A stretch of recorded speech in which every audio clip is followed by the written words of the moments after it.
Seja bem-vindo, caro telespectador. Está a assistir ao programa Opinião no Feminino. Desde já cumprimentar o meu painel. Ana Rita Stoll, seja bem-vinda ao programa. Boa noite. Alda Salomão, seja bem-vinda ao programa. Obrigada, boa noite. Fátima Mimbir, seja bem-vinda ao programa. Obrigada, boa noite. Muito bem, caro telespectador, hoje vamos discutir assuntos que marcam a atualidade, naturalmente, os avanços no diálogo político, a inconstitucionalidade ou não da inclusão da dívida na Conta Geral do Estado 2015, a Carta da Igreja Católica, que levanta alguns pontos polêmicos, como é o caso do acesso à terra, e lá mais para o fim vamos olhar para o dia 1 de maio, que se assinalou recentemente, que marca o Dia dos Trabalhadores. Começo por si, Alda Salomão. O líder da RENAM deu hoje uma conferência de imprensa por telefone, onde anunciou tréguas sem prazos. Isso tem um contexto, é que já na semana passada o Presidente tinha anunciado a retirada das tropas governamentais que cercavam a Gorongosa. Minha pergunta é, sem mediadores, sem observadores e sem os holofotes da comunicação social, parece que se vai encontrar a solução para a tensão política que o país vivia?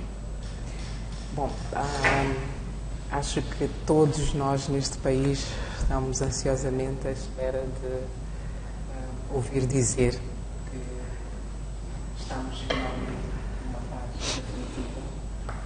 Portanto, o pronunciamento do Presidente da RENAM hoje parece vir justamente colocar essa afirmação para o povo moçambicano.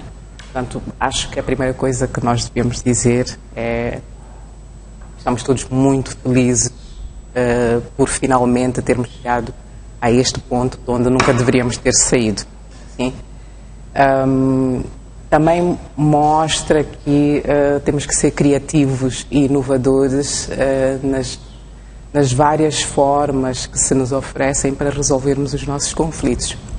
Tentamos uma série de coisas, mediadores nacionais e internacionais, observadores e etc., até que finalmente descobrimos que só bastava que duas pessoas se entendessem e como líderes que são e percebessem que tinham a responsabilidade de assegurar uma paz para todo o país e que no fim do dia é a paz que é o assunto mais importante para este país, para o desenvolvimento do país, para a estabilidade social, etc. E, portanto, acho que eles cumpriram com a sua responsabilidade como líderes. Muito bem. Fátima, tréguas sem prazos é um bom sinal no sentido de que estamos no caminho de uma paz efetiva. Aliás, Afonso Dhlakama disse que a paz está a começar, será uma paz efetiva em Moçambique. Muito boa noite mais uma vez. Saudar a Alda boas-vindas, depois de muito tempo ausente. Bom, é uma boa notícia de facto. Eu penso que já há alguns meses, desde que houve a última prorrogação sine die, ficou a ideia de que estavam em curso de marchas no sentido de se estabelecer uma paz duradoura, sem prazos. É muito bem-vinda esta informação, esta notícia. Significa que podemos começar a tomar decisões de longo prazo, que neste momento nós não podíamos tomar porque não tínhamos garantias do que viria a acontecer a posteriori. Contudo, acho que as duas partes nos devem vir e dizer muito bem quais são os alicerces dessa paz, porque eu não acho que são apenas ligações telefónicas e há acordos que são feitos, e acho que é importante que a gente tenha conhecimento desses acordos, no sentido de, se houver alguma ruptura ou uma das duas partes violar o acordo, nós podermos compreender o que é que se passa. Até porque nós viemos de um passado em que havia acordos regulares entre o governo e o líder da RENAM, que resultaram em paz, mas a partir de um determinado momento a paz foi de facto posta em causa e chegamos mesmo a um conflito, embora não declarado. E acho que aqui é preciso chamar a atenção que nós precisamos de uma paz duradoura de facto. O que é que aconteceu que nos levou à situação anterior e o que é que estamos estamos a fazer para resolver esta questão de modo a que amanhã não voltemos a usar estes argumentos como não tendo sido resolvidos no passado por estarmos a tratar superficialmente as questões. Então eu penso que é bem-vinda essa notícia. Nós todos queremos a paz, mas nós queremos uma paz verdadeira, uma paz duradoura, uma paz que resulta de reconciliação de facto. Depois de, não sei o que é que vem a seguir, se virão acordos, o que é que vai a seguir, não estou ainda informada sobre isso. Tem de haver um processo de reconciliação, e o processo de reconciliação implica, a partir deste momento, nos olharmos como moçambicanos acima de tudo. Não importa se somos da RENAM, do MDM, dos azuis, dos amarelos, dos verdes. E é isto que não aconteceu no passado. Mas também tem uma questão profunda, importante. Aquelas famílias que perderam os seus entes queridos durante o conflito, o que é que vai ser? Como é que esta questão vai ser tratada? Porque a reconciliação também passa por isto, por as famílias se sentirem amparadas nas perdas que tiveram em decorrência deste conflito que não tinha razão de ser. Não é questão econômica, não. Estamos a falar de pessoas que até hoje continuam desaparecidas e as suas famílias não sabem onde é que estas pessoas estão. Então eu penso que é um passo muito importante, temos que dar este passo de forma corajosa, mas é preciso também termos coragem para atacar todos os aspectos que nos podem fazer voltar a esta situação e deixar as pessoas com a sensação de injustiça. Tivemos um caso muito recentemente na Colômbia, entre o governo e as Farc, que tentaram chegar a um acordo e foram as populações que disseram não. As coisas não podem terminar assim porque há feridas que nós temos que é preciso ser resolvidas. Então penso que é preciso responder também a estas dores das pessoas, às expectativas que as pessoas têm, sem com isto colocar em causa, portanto, os avanços que foram dados. Ana Rita Stoll, o que significa para si esta trégua sem prazos anunciada pelo líder da RENAM? Boa noite, colegas. Naturalmente, isto vem com uma lufada de ar fresco, no verdadeiro sentido da palavra, né? A população precisa de ouvir e saber que já não há problemas para poderem viver à vontade. A Sua Excelência, o Presidente da República, já vem dando sinais nas últimas reuniões públicas de que a situação está a tender para que se cheguem a uma decisão como essas que hoje foi anunciada pelo líder da RENAM. Portanto, eu acho que o povo moçambicano está de parabéns. O Presidente da República tem dito que todos nós, 25 milhões de população moçambicana, somos protagonistas para este processo. E isso passa necessariamente pelo que foi dito. É sempre bom experimentar novas formas de se conseguir consensos. E eis que agora estamos numa modalidade em que não há terceiros. Não há terceiros. E aliás, também fomos sendo alertados que devíamos evitar qualquer tipo de interferências para fazer com que o processo efetivamente ande. Portanto, bem-haja Sua Excelência Presidente da República, bem-haja o líder da RENAM, que finalmente deram sinais de que Moçambique, os moçambicanos podem resolver seus problemas com os meios que têm. E isso vai ser possível. Pese embora esse processo tem muita coisa ainda por ser feito. Por isso é que há comissões a trabalhar. Há uma parte que é legislativa, outra parte que é prática, no que diz respeito ao cessar de hostilidades. Eu acho que isso tudo está a funcionar, de acordo com o que temos ouvido, naturalmente, tanto pelo chefe de Estado como pelo líder da RENAM. Muito bem. O outro tema que está a marcar esta semana foi a decisão do Parlamento na semana passada de incluir as chamadas dívidas ocultas na Conta Geral do Estado 2015. Esta semana vimos a oposição, nomeadamente da RENAM e o MDM, a dizer que vão recorrer ao Conselho Constitucional para pedir a declaração de inconstitucionalidade da dívida. O argumento que é apresentado pelo Governo, pelo Primeiro-Ministro e o Ministro das Finanças especificamente, é que a ideia de se introduzir a dívida na Conta Geral tem um fim contabilístico e financeiro, no sentido de organizar melhor as contas. Alda Solomão, considerando o pedido que é feito de declaração de inconstitucionalidade, o argumento que é colocado pelas autoridades governamentais, no caso o Primeiro-Ministro e o Ministro das Finanças, de que, enfim, é um argumento contabilístico e financeiro e que não ignora os eventuais problemas que houve com a contratação desta dívida. Qual é a sua opinião em relação a estes dois argumentos que são colocados em cima da mesa? Bom, o meu primeiro comentário é que em que medida é que a inclusão desta dívida para efeitos contabilísticos é uma medida correta e aceitável do ponto de vista de gestão financeira, não é assim?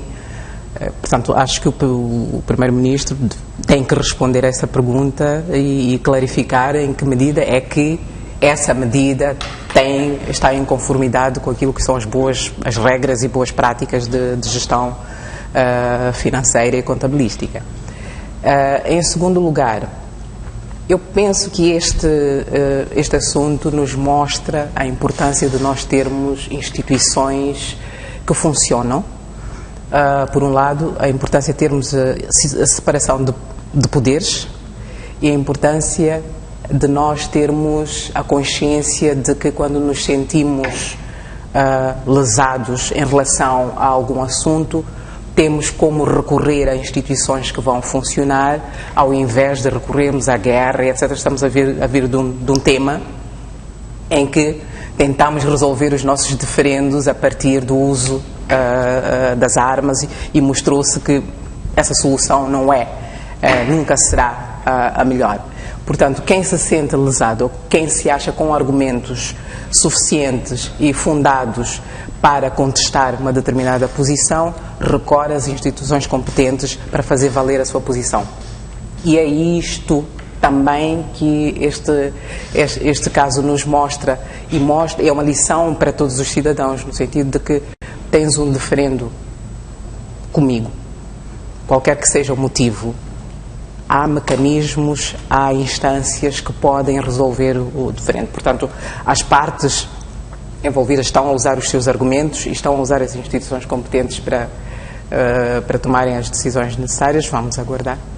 Portanto, concorda com esta ideia de que faz sentido avançar para o Conselho Constitucional, a oposição não concordando com aquilo que foi feito? Não concordando. É o funcionamento normal das instituições. Não concordando e havendo dúvidas em relação à questão. Claramente estamos aqui numa situação em que parece não haver clareza no texto constitucional sobre como lidar com a situação. Portanto, vamos usar o órgão competente para esclarecer essa dúvida e vamos ouvir então o que é que o Conselho Constitucional dirá. Eu penso que tem o direito de recorrer ao Conselho Constitucional, por que não? Exatamente. Fátima, a questão que levanta Alda Salomão, em que medida é que correspondem às práticas de gestão esta ideia de se introduzir a dívida oculta dentro da Conta Geral do Estado de 2015? Acha, do seu ponto de vista, que faz sentido e os argumentos que são colocados na ideia, porque de alguma forma esta dívida já está a ser paga, especialmente a da Ematum, cujas faturas estão a correr normalmente. A ideia do governo é só colocar na conta geral para que de forma corrente os pagamentos possam ser feitos. Até que ponto é que isto faz sentido, considerando que a dívida foi contratada desobedecendo a Constituição, desobedecendo a lei orçamentária e a própria Assembleia da República? Bom, eu continuo firme no meu posicionamento de que o governo não devia aproveitar-se da Conta Geral do Estado para introduzir nela a questão da dívida como uma forma de torná-la, portanto, legal. Assumir que nós todos já assumimos. O governo não pode fazer isso e não acho que haja argumentos para justificar isso, contabilísticos que sejam. E no programa anterior a Ivete dava um exemplo de uma empresa em que tem a Assembleia Geral e há lá questões, portanto, de gestão, de aspectos de dívida que não são referentes àquele ano, vai-se aprovar a conta, mas aquela parte remanescente vai ficar por ser resolvida. Então, eu penso que nós podíamos usar o mesmo mecanismo, esperar, primeiro temos aí o a auditoria, os relatórios da auditoria que vem, que vai nos dizer se essa dívida é ou não é inconstitucional, embora todos os aspectos a conduzam para aí, e depois disso é onde também se toma o posicionamento do que é que nós fazemos em relação a esta dívida, porque não me parece que como Estado já tenhamos tomado esta decisão, embora o governo tenha feito em 2015 a aprovação da Ematum como uma parte da dívida da Ematum como uma dívida soberana. Agora, significa que as outras dívidas entram também para o pacote da soberanização ou não? Então eu penso que... Portanto, é preciso clarificar esta dívida para depois encontrar a melhor forma de destinar. Chegarmos ao consenso de como é que resolvemos isso, porque obviamente que nós não temos muita margem, ok? Não temos muita margem para dizer que não vamos pagar, mas antes de pagarmos, acho que há mecanismos ou há passos que temos que dar. Há pessoas que são responsáveis, é preciso ir ter com estas pessoas, é preciso seguir todos os passos normais. Se a gente, vamos para a situação, já que há exemplos de famílias, de pais de família que vão contrair empréstimo e acabam penhorando, digamos, o futuro da família, vamos lá para uma situação em que a gente é avalista de alguém de confiança, vai lá, pede um empréstimo ao banco e não consegue pagar e o banco recorre a mim para fazer os pagamentos. Tudo bem, vou fazer os pagamentos, mas não significa que a outra parte não tenha a sua responsabilidade. Há de haver mecanismos para forçar que a outra parte restitua portanto, o prejuízo que me causou, porque eu só assumi ser avalista no sentido de dar uma garantia, portanto, que é uma exigência muitas vezes que é colocada. Então, eu acho que é precipitado exigir, colocar na conta geral do Estado como se fosse um aspecto normal, o que se poderia, se calhar, ter feito é colocar um anexo, ok? Que não vincula a conta geral do Estado e a explicar que para efeitos das amortizações que vêm sendo feitas e que o Estado está a ser forçado a fazê-lo porque as empresas às quais ele avalizou não estão em condições de fazer e o Estado quer ser transparente, está a colocar. Esta seria uma outra discussão. E o outro aspecto importante é este, de que os partidos da oposição, não se sentindo satisfeitos, não concordando com a posição que a Assembleia da República tomou de aprovar a Conta Geral do Estado na forma como ela aparece, decide que vai recorrer a outras instâncias, neste caso existe o Conselho Constitucional, que é para avaliar a constitucionalidade, que eu percebo que está em causa, é a constitucionalidade do ato que da Assembleia da República. Exatamente. Portanto, a resolução que aprova, portanto, a Conta Geral do Estado, incluindo a questão das dívidas. Agora, há que dizer aqui que o MDM se precipitou um pouco ao submeter o processo ao provedor da Justiça para submeter ao Conselho Constitucional para se pronunciar sobre a constitucionalidade, porque ainda não existe, portanto, o documento, a resolução ainda não foi publicada em BR. Então, só depois de termos a publicação em BR, já temos um instrumento sobre o qual nós vamos contestar junto de uma autoridade para que ela se pronuncie. E eu penso que o movimento não deveria parar nos partidos de oposição e devo sublinhar até que a Renamo está de parabéns por ter finalmente tomado a consciência do poder que tem. A Renamo reúne 1/3 e pode sozinha avançar para este processo. E ontem já nos disse a chefe da bancada que iriam avançar. Isto é um passo muito importante, mas eu acho que nós, como cidadãos também, temos, a Constituição da República prevê um mecanismo de nós, como cidadãos, não estando satisfeitos, também podemos recorrer ao Conselho Constitucional, desde que reunamos 2.000 assinaturas e preparemos um processo. Pelo que eu acho que este movimento não deve parar nos partidos, porque o país não é movido pelos interesses partidários, mas pelos interesses da sociedade. E nós temos que começar a ser cidadãos ativos nos processos de tomada de decisão, sobretudo das questões que afetam o nosso futuro. Muito bem. Ana Rita Stoll, eu queria ouvir o seu comentário em relação à argumentação que é feita pelo governo, que é a razão contabilística, a razão financeira, mas também a questão que a ALDA levantava de que aqui boas práticas de gestão é que corresponde esta decisão de se colocar as dívidas ocultas dentro da Conta Geral do Estado.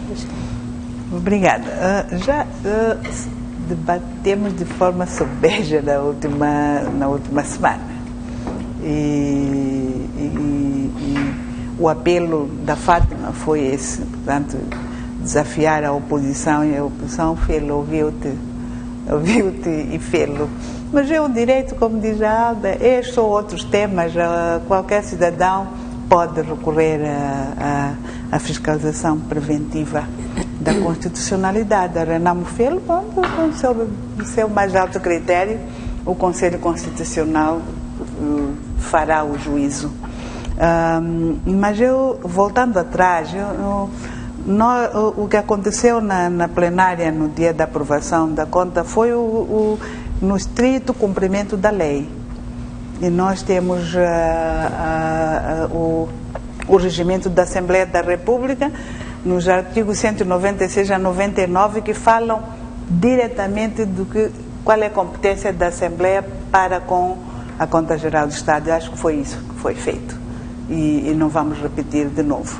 O Governo voltou, disse no dia da apresentação do parecer pelas comissões da Assembleia da República, esclareceu que a competência que tem também, só esclarecer caso for necessário, porque o debate é do plenário, é dos deputados, mas houve espaço para o Governo esclarecer o seu posicionamento e tendo em conta o parecer da Comissão do Plano de Orçamento, que é o fundamental para estas questões. E eu torno a citar que dizia que, a dado passo, o Governo dizia que aquela ação do Tribunal Administrativo não substitui nem impede o processo da auditoria independente. Não impede. Aquele ato visava pura e simplesmente garantir a transparência fiscal. E isso só pode ser feito mediante a inclusão no parecer do Tribunal Administrativo. E tudo foi feito de acordo. Aquilo é o que diz a lei. E pior ainda, é que o Tribunal Administrativo, no seu parecer, que é um dossiê muito grande, a dada altura diz que, não tendo sido incluído nas contas nem de 2013 nem de 2014, trouxe para a conta de 2015, o próprio Tribunal Administrativo. Portanto, eu não vejo como é que o plenário podia discutir este assunto se assim não tivesse sido o procedimento. E nós fizemos. Agora, é lógico, nós somos um Estado democrático, de justiça social ainda por cima. Os cidadãos têm direito de lutar sobre os seus direitos, os partidos, porque estão lá, os representados no Parlamento, e os cidadãos em geral, é lógico. E quem é a Assembleia para recusar se nós estamos a representar o povo? Há de haver o posicionamento correto e, no seu mais alto critério, o próprio Parlamento há de voltar, caso seja necessário, a discutir este assunto. Mas, da minha parte, do que ouvi, tanto no dia da aprovação como hoje, Sua Excelência o Primeiro-Ministro, eu acho que está tudo nos ditames da lei. Não fizemos nada que não esteja previsto na lei. Agora, há o aspecto moral deste assunto todo, que eu sempre disse que, uma vez que decidiu-se pela auditoria independente, eu, por uma maneira por uma questão de prudência, não iria pôr a carroça em frente aos bois. Vamos deixar o relatório sair e todos seremos esclarecidos, afinal, o que é, e em função disso, veremos qual será o procedimento legal que a Procuradoria-Geral da República vai tomar. Eu tenho fé que isso vai acontecer e tudo fizemos até hoje para que isso aconteça. Tanto quanto à atitude da oposição, eu acho que são livres de fazer o que estão a fazer. Sim, algumas questões que se levantam em relação a isto é que a própria Assembleia da República criou uma comissão parlamentar que desenvolveu um trabalho detalhado e nesse trabalho chegou às conclusões que outras organizações já tinham chegado, nomeadamente que a dívida não tinha obedecido os caminhos legais existentes, nomeadamente violou a lei orçamentária e violou a Constituição. Esse mesmo Parlamento que chegou a essas conclusões é o mesmo Parlamento que aprova a inclusão... Sim, não sei se me fiz entender. Sim, sim. É por causa dessa decisão da Comissão de Inquérito e de outras que o Tribunal Administrativo achou conveniente trazer este assunto... Mas não é uma contradição? Não há contradição porque não interfere em nada. Nós queremos a solução do problema, nós não queremos debate político do problema que já fizemos várias vezes. Nós queremos agora a solução. E quem pode trazer a solução, de acordo com o desejo da Assembleia da República, que é a conclusão da Comissão de Inquérito, e de outros atores da sociedade civil, é que deve haver responsabilização. E estamos à espera desse relatório. Eu acho que o que mais me preocupa nesse momento é os adiamentos, mas que finalmente dia 12, se não estou em erro, dia 12 seja a data para recebermos o relatório. E aí fazermos o judgment. Que é isso que nós queremos. Porque mas a Fátima levantava que convinha que se introduzisse a conta depois do relatório sair, até porque aí já se teria uma ideia clara de como é que esta dívida foi contratada. Os resultados da conta que vierem agora em 2017, daqui a 2 anos virão. Esse é o procedimento da lei. Não é agora, nós não vamos discutir agora em dezembro esse aspecto da conta de 2017. Nós estamos a discutir conta de 2015, ano econômico de 2015. E parece que é aqui que há um pouco esse problema. É mesmo. É aqui, porque o Tribunal Administrativo disse, por ser primeiro ano do mandato, 2013 esse assunto não veio. 2014 nem tão pouco, que é onde começaram os problemas. Entra um novo governo em 2015. Ora, o Tribunal Administrativo diz no seu parecer que para que esse assunto seja efetivamente trazido a debate, por quem de direito, portanto pela Assembleia da República, incluiu o assunto em 2015. Eu acho que fez o que devia ter feito. Não teria outra forma senão essa. Agora, o que vai acontecer? Há de vir na conta deste ano. Os que estiverem vivos poderão debater esse assunto no Parlamento. Eu não sei se estarei, mas segundo os procedimentos legais, este artigo 198 do regimento da Assembleia da República é claro nesse sentido. Não temos como.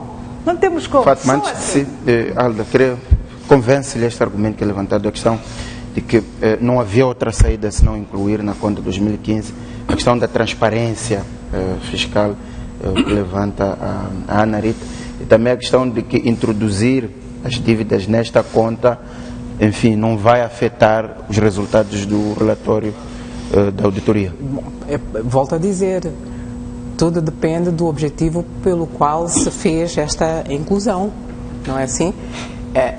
Qual é o objetivo final que se pretende com esta inclusão? É apenas para se encontrar um espaço formal em que o assunto possa depois vir a debate, ou é, como dizem muitas vozes e com razão de preocupação, para legitimar uma dívida que a todos os modos é ilegal e legítima. Assim, eu concordo que é um assunto que nos preocupa a todos e insistentemente voltamos a ele, mas já estamos à beira de receber os resultados de uma investigação apropriada sobre o assunto.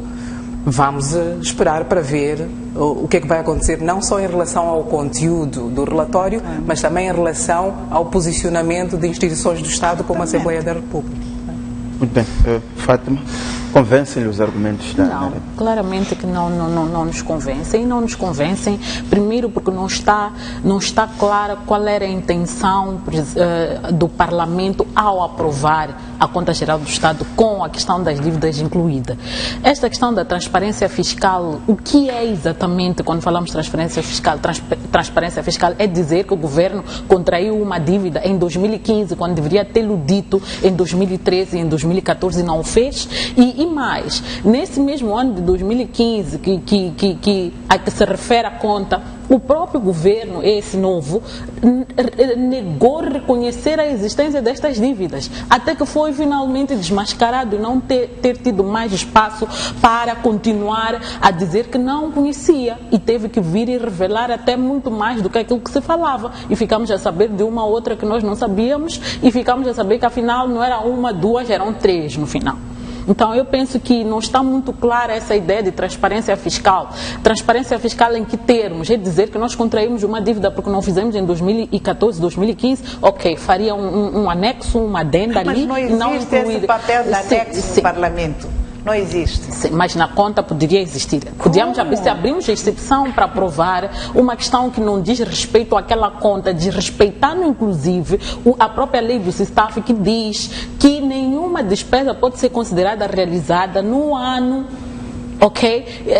Incluída na conta num ano a que ela não diga respeito. É o caso das dívidas. Portanto, por que estamos a fazer exceções para aceitar a dívida e não aceitamos fazer exceções para ter os detalhes num outro molde que não nos amarre? Porque nós não temos clareza. O que nos causa esta estranheza toda é o fato de nós não compreendermos qual é o impacto, a implicação que tem o Parlamento aprovar a Conta Geral do Estado com as dívidas. Exato. Aqui não se trata de o governo vir e dizer que, olha, na sequência das dívidas que nós não declaramos em 2013 e 2014, e há um processo que está a correr para esclarecer, nós fizemos o pagamento A, B, C e D. Isso sim é transparência fiscal. Isso sim, porque há dinheiro público que foi utilizado para ir pagando aquelas dívidas. Isso sim é que é transparência, e é isto que não consta lá. Não é estranho. É muito Mas nós estranho. estamos à espera do resultado da auditoria independente para dizer o que é efetivamente de responsabilidade do Estado Então, por que e o que não é. Então, por que estamos a incluir essa dívida na Conta Geral do Estado? Que procedimento é que se vai seguir para o que não seja da responsabilidade do Estado? Mas imaginemos que o relator faça essa divisão daquilo que é dívida privada e daquilo que é dívida pública. E já incluímos na Conta Geral do Estado. Nas contas seguintes vai-se fazer essa separação? Tem que ver, tem que vir na conta seguinte. E aí, primeiro o problema será no próprio Tribunal Administrativo ou Tribunal de Contas. É aí onde começa este assunto. E é um tribunal. É um tribunal. Tem competência para fazer isso. O que nós queremos estar claro no Parlamento é o que é de facto responsabilidade pública da dívida. Aquilo que não for, claro que tem que haver responsabilização, estamos todos a apelar. E nós não estamos em condições até hoje de dizer o que é, que de facto é público, pode ser considerado responsabilidade pública, e aquilo que não é, e quem é que é responsável por isso. Acho que é esse o problema que nós todos temos e queremos. E tem razão cada um de nós estar preocupado. Eu aí concordo com todos nós. Estamos preocupados, queremos saber a verdade.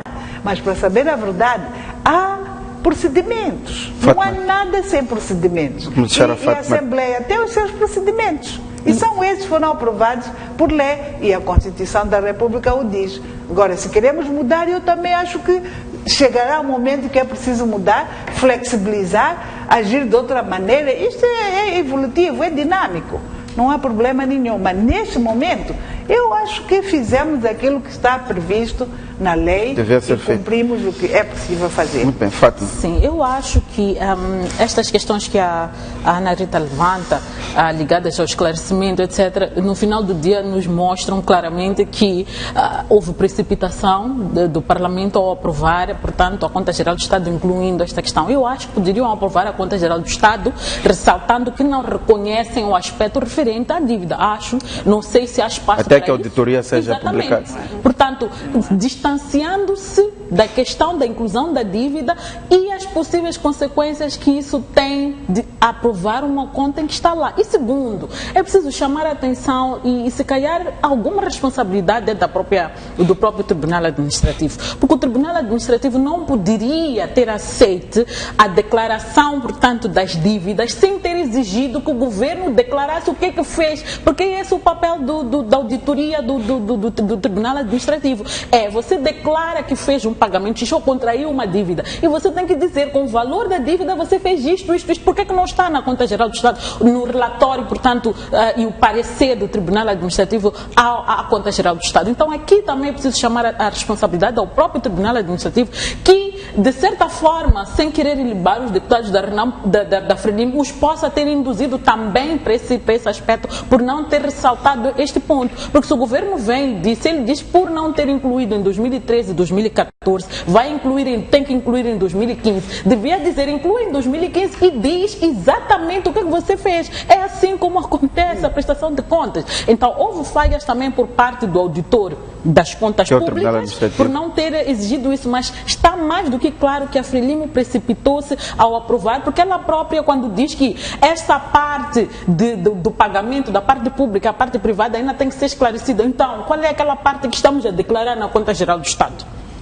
Nós estamos Isto a seguir. sugere, Vamos deixar só a Alda. isto sugere que o Tribunal, o Conselho Constitucional tem Matéria. agora um assunto sério por resolver e uma missão Sim, espinhosa. complexa por debater, porque precisa de ter a coragem de apontar, digamos, as irregularidades cometidas por 2 órgãos, não é? Não é apenas a Assembleia da República, mas é também o Tribunal Administrativo. Exatamente. Portanto, é chegado o momento, como eu dizia, de termos as nossas instituições a funcionar, dando o benefício da dúvida à bancada da Frelimo e ao Tribunal Administrativo, de que terão, no seu melhor juízo, tomado as decisões que lhes pareceram legalmente apropriadas. Vamos agora ver até que ponto é que a preocupação foi cumprir a lei ou a preocupação foi encobrir irregularidades que de outra maneira... Portanto, a sua expectativa é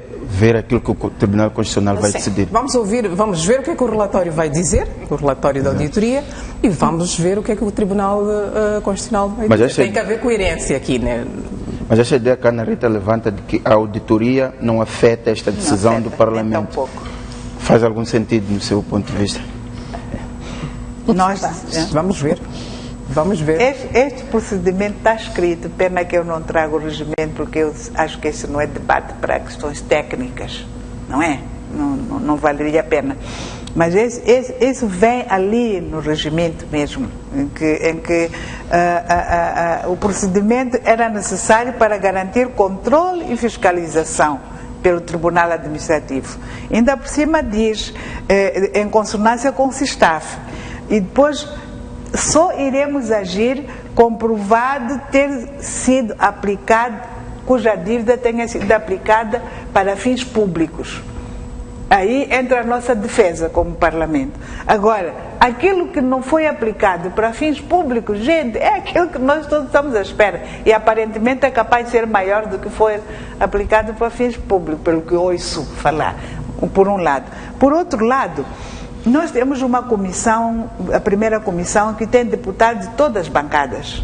E fizeram um parecer no qual diziam que não havia nenhum vício de ilegalidade na Conta Geral de 2015. Isso também para nós é um pressuposto. Agora, colegas estão a dizer, Conselho Constitucional, é para isso que ele existe. Não é só para dirimir conflitos das eleições, é também para esses assuntos todos. Vamos esperar. Vamos esperar e é livre que cada cidadão o faça de acordo com os procedimentos e requisitos, e neste caso as bancadas, qualquer uma delas pode fazer. A própria Frelimo tem requerido declaração de inconstitucionalidade. Sim, tem requerido. Portanto, não é novidade nenhuma que isso tenha acontecido, e nós estamos convencidos que enveredamos por qualquer tipo de ilegalidade. Não estamos convencidos até aqui, mas estamos todos ansiosos em ouvir o relatório da CROV, sim. Independentemente cada pessoa e todos nós como um grupo. Fátima, a expectativa neste momento é o Conselho Constitucional. Exatamente, é o Conselho Constitucional. E eu tenho fé que grupos de cidadãos, paralelamente aos partidos políticos, também vão entrar na sua ação. E penso que esta vai ser mais uma pressão que vai ser colocada ao Conselho Constitucional. Agora, um aspecto que é muito importante é que também há questões de confiança a salvaguardar aí. O assunto Ematum, Proíndico, Gimam, tem alguns conflitos de interesse ligados. As pessoas que estão envolvidas na gestão de algumas das empresas têm algum laço de parentesco com o presidente do Conselho Constitucional, e em algum momento há que se salvaguardar este aspecto de modo a que não haja influência, portanto, na decisão do colégio em relação à decisão. Então, penso que os grupos que forem a submeter o processo ao Conselho Constitucional devem salvaguardar, sublinhar este aspecto de que é preciso que haja declaração de interesse, tendo em conta que há algumas pessoas envolvidas que têm alguma ligação muito direta com o presidente do Conselho Constitucional. Também muito seria bom alertar que devemos ter sempre em consideração o objeto da fiscalização preventiva. Sim, porque exato. Isso também está regulamentado. Muito bem, temos mesmo que ir a um breve intervalo. Voltamos dentro de instantes, Fátima, Ana Rita, para continuarmos a discutir outros temas da atualidade. Até já.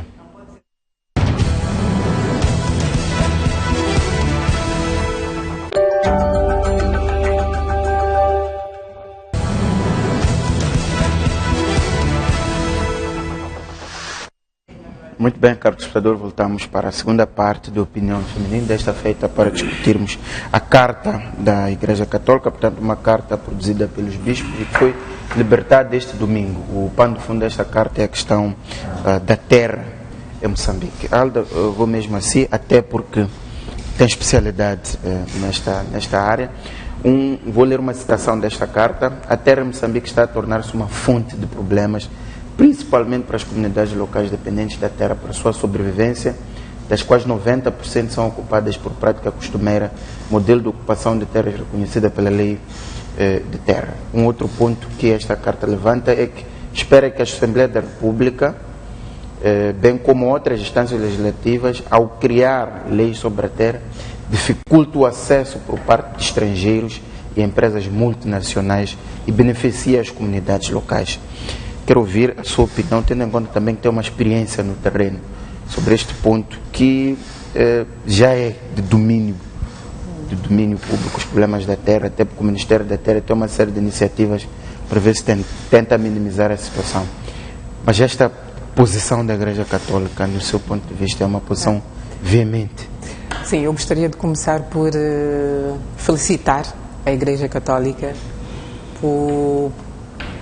pelo facto de maneira tão veemente e tão aberta e tão frontal assumir a sua responsabilidade de cidadania ambiental. Não é assim? Isto mostra que todos os setores têm a obrigação de, aliás, é isso que a nossa Constituição determina, todos os setores, todos os cidadãos são responsáveis por assegurar uma gestão correta da terra e dos recursos naturais, não é assim? Para o benefício nacional, portanto, do país e dos cidadãos nacionais. Há muitas preocupações à volta da gestão e administração de terras no país, nós temos falado imensamente sobre o assunto. Há alguns pontos que eu gostaria de aproveitar a oportunidade desta carta para realçar. Sim, vamos a isso. Em primeiro lugar, é preciso reconhecer que nós vivemos num estado privilegiado, no sentido de que temos uma Constituição da República e um quadro legal que, de facto, foi produzido para assegurar que aquele princípio constitucional de que todos os moçambicanos têm direito de aceder à terra como base de criação de riqueza e bem-estar se materialize. Portanto, esse é, digamos, o princípio orientador da gestão e administração de terras. Assim, o direito de todos os cidadãos à terra. Em segundo lugar, o princípio de que a terra deve ser usada para a produção de riqueza, e no termo riqueza incluímos a produção de alimentos, a produção de outros bens e criação de outras condições e benefícios sociais e económicos para o progresso do país e não só. Ora bem, finalmente, e repetindo, a questão de que a proteção, o uso sustentável de recursos naturais é direito e obrigação de todos os cidadãos. O que é que isto sugere? Em primeiro lugar, na minha opinião, é que todo moçambicano, num Estado de Direito, e todas as instituições neste Estado de Direito funcionam com base na lei. Não é?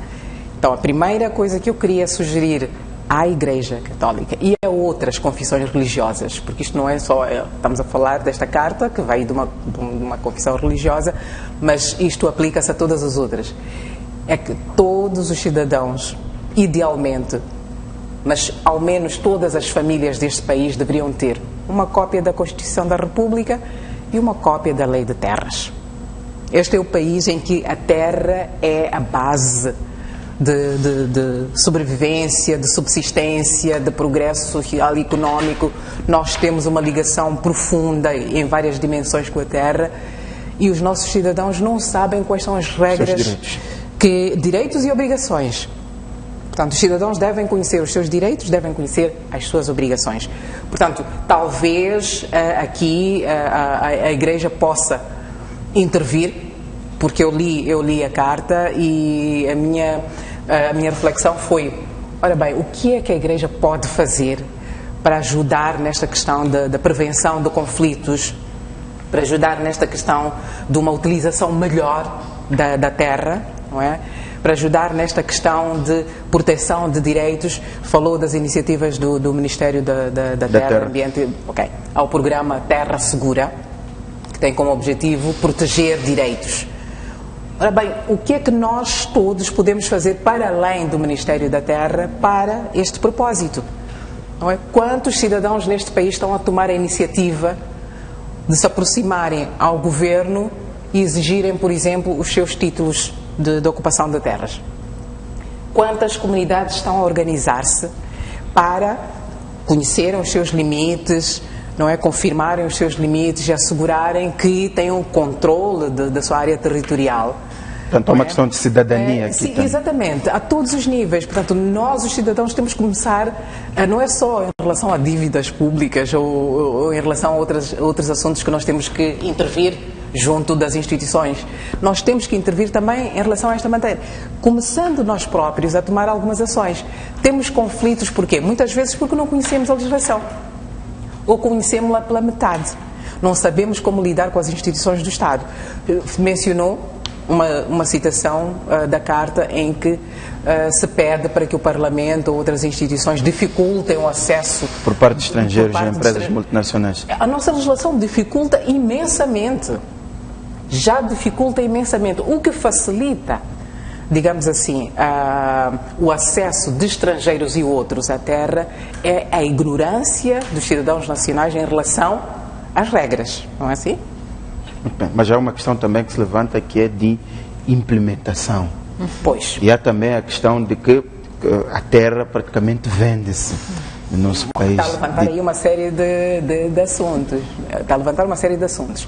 Portanto, em relação ao quadro legal, eu gostava de aproveitar a oportunidade para mencionar que nós temos um bom quadro legal. Portanto, nunca teríamos um quadro ideal, sem problemas. Isso não existe em parte nenhuma no mundo. Portanto, nós temos um bom. Pelo menos protege. Nós temos problemas na sua implementação, porque nós não conhecemos a legislação. Dominamos. Nós temos problemas na sua implementação porque os representantes das instituições da administração pública, por um lado, não conhecem a legislação, por outro lado, não conhecem e não respeitam as suas responsabilidades como servidores públicos. Assim, então, é aqui que nós temos que fazer a frente de combate para uma melhor gestão e administração de terras, a responsabilidade dos cidadãos e a responsabilidade das instituições públicas sobre o assunto. Ana Rita, pelos vistos, concorda? Bem, acabou dizendo que é um dossiê que a Alda domina, e é verdade, faz parte de há muitos anos, defende os direitos dos cidadãos em termos de uso e aproveitamento da terra, que é bom e é salutar. Mas queria também associar-me ao que ela disse e reconhecer o papel da Igreja, e neste caso a Igreja Católica. Apesar de sermos um Estado laico, mas há um papel muito importante que a Igreja tem como parceiro do Estado. E temos visto em muitos momentos, não só a Católica, tantas outras os membros da comunidade cristã. Então eu acho que foi bom. Trouxeram ao de cima assuntos que são demasiadamente conhecidos. E sempre dissemos que quando mal gerido este processo gera conflitos. Gera, mesmo no seio de uma família, há muitos conflitos por causa do mau uso e aproveitamento da terra. Quanto ao resto, já foi dito. Temos leis, eu acho que em termos de quadro legislativo, nós temos, não poderei dizer melhor, porque não é muito correto, mas eu acho que é adequado. Mas somos felicitados ao nível de desenvolvimento do nosso país. Eu acho que nós não estamos mal. Já agora, o desafio da implementação. O grau de implementação do próprio conteúdo das leis começa nas próprias repartições do Estado. Começa aí o problema. Então eu acho que é uma questão massiva que a Igreja também pode abraçar este processo de divulgação, implementação dos instrumentos legais para facilitar o usufruto pelos cidadãos do direito que os confere, porque é um acerte. A terra para nós, em Moçambique, de facto protege os desprotegidos. Agora, como exercer, como usufruir desse direito, é o que já foi dito. Primeiro, nós temos um grande handicap, que é a alfabetização. Agora, pode-se destrocar a lei de forma a que, com exemplos práticos, o cidadão conheça os seus direitos para poder defendê-los e lutar pela sua defesa. Então, nós temos muitos problemas. Eu acho que os bispos pegaram um assunto que agora é o desafio que nós todos dizemos. A Igreja pode ajudar na divulgação das leis, em função daquilo que é a Carta Episcopal, ou a Carta Pastoral de Moçambique. Acho que a Igreja, afinal, além dos outros papéis que tem em termos de fé e evangelização, também pode ser um grande parceiro do Estado para a divulgação dos direitos que os cidadãos têm.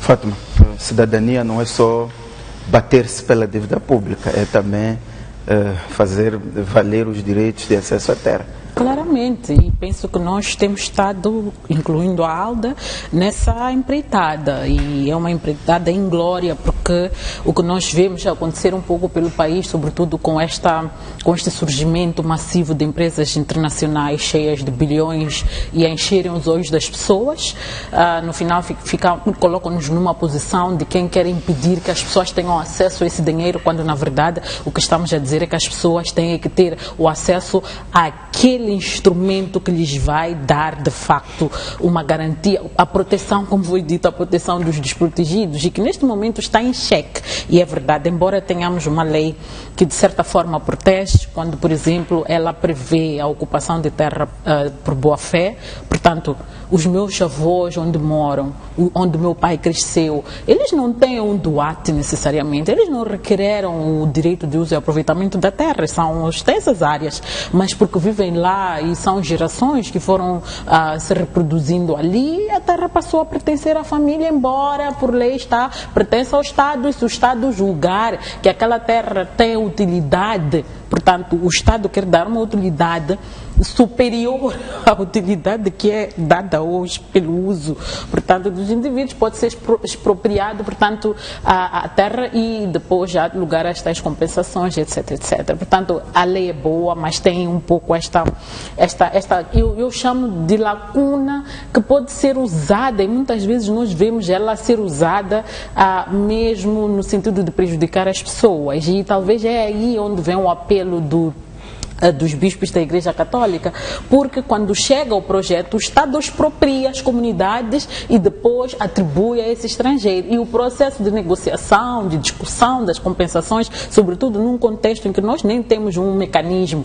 um instrumento legal, embora esteja previsto que o governo deva regulamentar, de compensação justa. Como é que a gente determina que a gente está a compensar as comunidades por aquela terra? Como é que o processo de expropriação acontece? Muitas vezes ele acontece sem que as comunidades se apercebam que a expropriação está a acontecer. E temos estado a ver nos últimos anos que, por causa desta cobiça que eles se referem, que há muitas comunidades que estão a ser aliciadas. Se hoje vai a Tete, vai a Palma, vai a alguns distritos na província de Nampula, até alguns distritos na própria cidade de Pemba, na província de Cabo Delgado, há de ver que há lugares onde algumas pessoas já foram lá comprar terrenos, já fizeram as suas reservas, porque têm informação antecipada e privilegiada, sabem o que é que vai acontecer no futuro, estão a ir lá e dizer às pessoas: eu tenho 100 mil meticais, venda-me. As pessoas, porque muitas comunidades rurais não são comunidades que têm uma relação direta com dinheiro, portanto ver 100 mil meticais para eles, uau, é muito dinheiro, e acabam entrando, portanto, nesses negócios e depois acabam ficando sem terra, porque o Estado nem reconhece a responsabilidade para este tipo de transações. E é aqui onde o Estado tem de facto responsabilidade de proteger os direitos destas pessoas, e a Igreja, mais uma vez, tem este papel de chamar a atenção às comunidades, às pessoas, de que há estas práticas que vos dão um dinheiro que hoje parece muito, mas que é sal, que evapora no minuto a seguir. Então há necessidade sim de defender os direitos, mas é preciso também olhar para a questão da terra como um todo virado para o desenvolvimento. A terra é de fato um asset.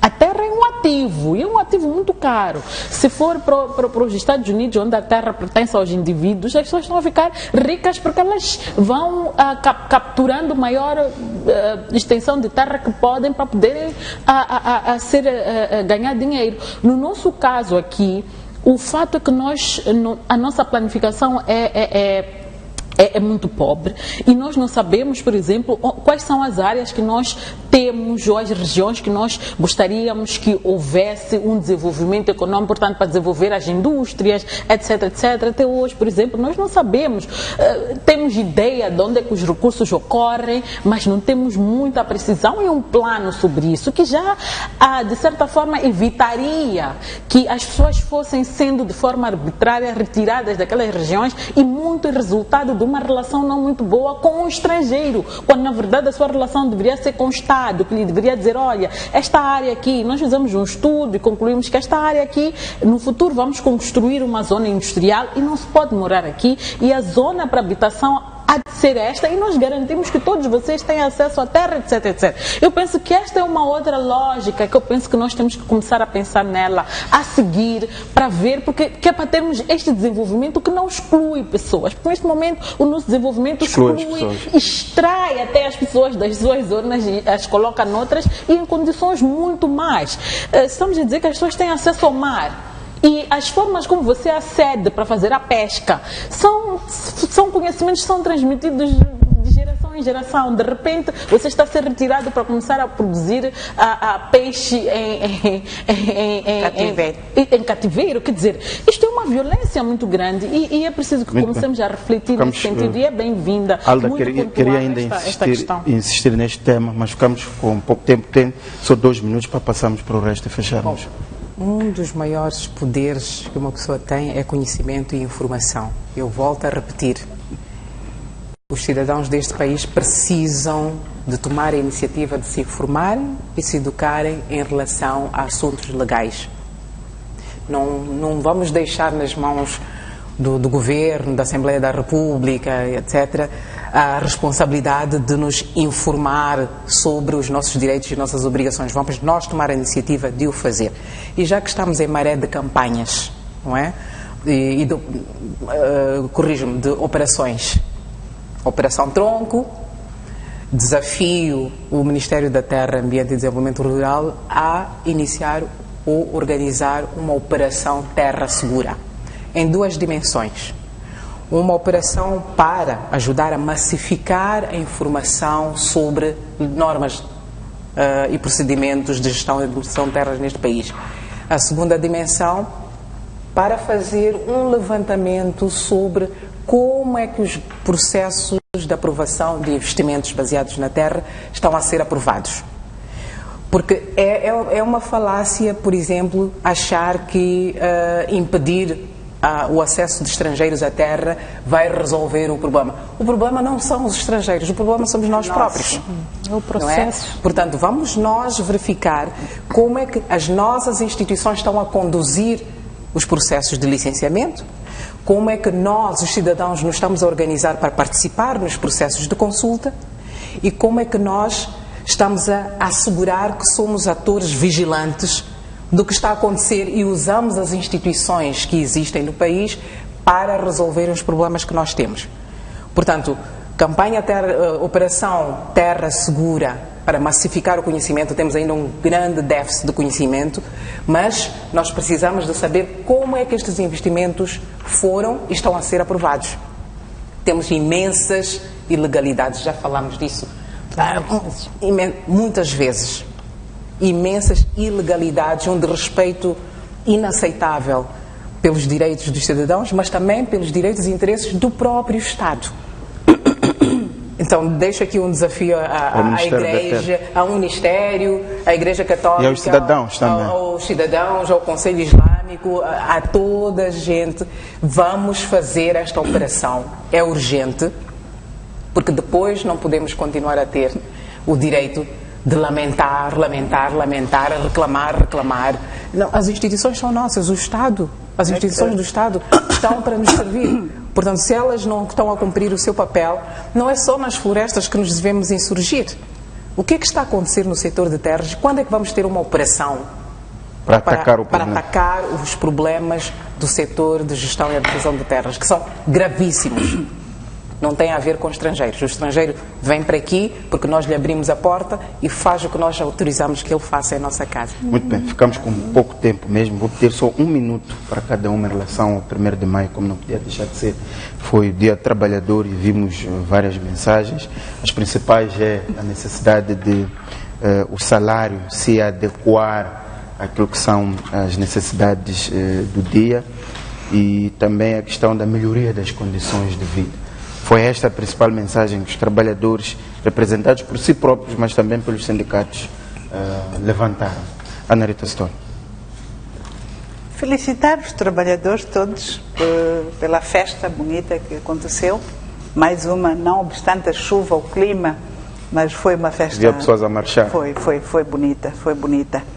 A segunda questão é que quando chegamos sempre a este momento, vem sempre a nós a necessidade de refletir melhor, porque tudo o que aconteceu para se chegar à conclusão de estabelecimento do salário mínimo foi fruto do Fórum de Concertação Social.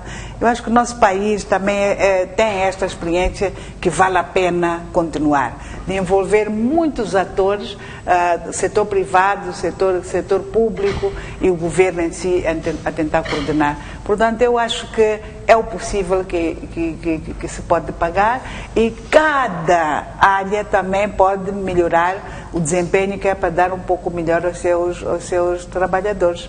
Eu acho que isso deve ser para todos nós. O setor privado em particular pode fazer muito mais do que tem feito agora, porque está sempre a alegar dívida e muitas vezes é má gestão dos próprios setores e os trabalhadores são penalizados. Então não vamos agora por tudo e por nada culpar a dívida quando diretamente nem afeta o desempenho de vários setores da atividade no nosso país. Portanto, mais uma vez, bem-haja a concertação social e acho que vamos ter todos que abraçar a produção para melhorar a nossa vida no país. Fátima, agradecer a capacidade de resumo. 1º de maio. Bom, este 1º de maio foi interessante pelas questões que foram sendo levantadas, sobretudo foi interessante ver os funcionários ou os trabalhadores da empresa a MCL a questionarem porque que a MCL está passar pelo processo de fusão. Exatamente, porque que estão a matar a MCL, foi este o termo que se usou e eu penso que os trabalhadores devem ter acompanhado este processo no momento em que a maré estava alta, não reagiram em momento depois tudo desabou e é agora que estão a aparecer a público. Portanto, aqui o que eu quero chamar a atenção é que há uma responsabilidade que nós temos de ser vigilantes. Quando estamos nas instituições, não é pensar só no salário que temos, mas é pensar também no benefício, como é que nós salvaguardamos e defendemos os interesses do Estado, que no final do dia são nossos interesses também, para evitar que aconteçam estas situações. Não é só o caso da MCL, é o caso da LAM e outras tantas empresas que as pessoas sabem quais são os problemas, mas sentam por cima dos problemas até que estes problemas lhes afetam e depois é que se abrem, quando poderiam em tempo dentro, ainda com possibilidade de fazer alguma coisa, aparecer e colocar as questões. Em relação às reivindicações, são muito justas as questões que os trabalhadores estão a levantar. A questão do salário é muito importante, porque uma das coisas que nos move a irmos trabalhar é justamente porque no final estamos à espera de uma compensação. E aqui é preciso chamar a atenção que o cabaz ele está completamente desatualizado. A base para o qual se calcula este cabaz é de 80 e tal. E hoje, qual é o preço do açúcar?